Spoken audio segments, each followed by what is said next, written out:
kushtesin. Po, Roni, po nisim pra me këto, ti edhe pse sheh realisht këtë çështje në rrjeteve sociale, konkretisht përdorimin e tyre dhe ndikimin pastaj që ka në shëndetin mendor? Fillimisht, ne po e shohim aktualitetin deri tani dhe duke parë si fakt gjithë frustrimin e atyre që komentojnë negativisht veçanërisht ndaj figurave publike, kjo duket qartë që këtu kemi të bëjmë me një shumëllojshmëri efektesh psikologjike që i bëjnë njerëzit të përfshirë në komentet fyese dhe denigruese ndaj figura publike dhe njerëzve të cilët i ekspozohen mediave apo organizojnë ose zhvillojnë një aktivitet të cilin e transmetojnë apo e promovojnë përmes rrjeteve sociale. Dhe kjo pikërisht pra ka të bëjë me një efekt që ne e quajmë projekcion. Pra është fjala për ata apo ato që komentojnë negativisht dhe çfarë do thotë projekcion. Pra njerëzit janë të pakënaqur supozojmë janë të pakënaqur me jetën e tyre personale dhe të mbushur me plot mbledh e vrerë, atëherë për ta kompenzuar atë ndjenjë të mërzisë apo atë ndjenjë të pakënaqësisë, çfarë bëjnë?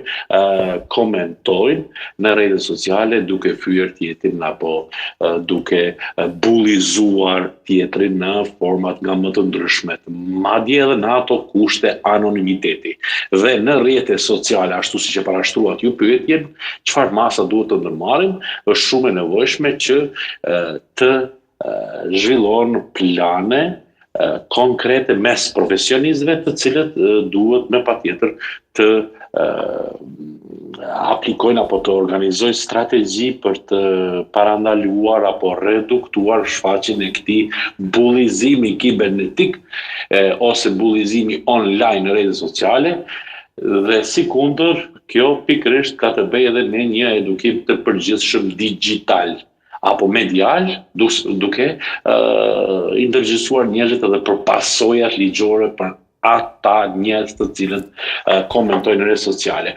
Ka dhe diçka tjetër arta pse ndodh kjo nga ajo që e kam analizuar, ne si shoqëri shqiptare, ta themi kështu, ushqejmë apo gërshetojmë tradita e zakone dhe në kuadër këtyre tradita e zakoneve, normalisht që si çdo shoqëri tjetër e ndjeshëm apo si çdo shoqëri tjetër e dalur pas lufte, jemi të prirur për të paragjikuar, por duke jetuar brenda këtyre normave dhe rregullave tradicionale, nëse dikush del jashtë këtyre normave apo rregullave tradicionale, atëherë shfaqet në publik me diçka interesante ose të pazakontë, patjetër që do të jetë cak apo objekt i sulmeve në rrjetet sociale, e që ndërkohë pastaj mund të flasim edhe për patologjitë të këtyre sulmeve, të cilat po bëhen të përditshme gjatë gjithë kohës. Edhe ju po të vini re në rrjetet sociale do kuptoni se çfarë ofendimesh njerëzit marrin. Unë për vete edhe unë kam marrë.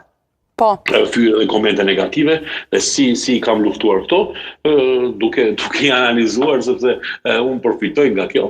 Si përfitoj, i kuptoj thelbësisht në këndvështrim psikologjik çfarë nxit dikë, çfarë inkurajon madje dikë të komentojë negativisht në rrjetet sociale.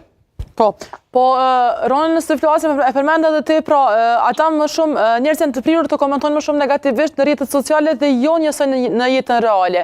Shpesh shohim një mllef ashtu të tyre në komente, por jo dhe në jetën reale. Pse i shmangen kësaj realisht? Këtu kemi të bëjmë me një efekt dehumanizmit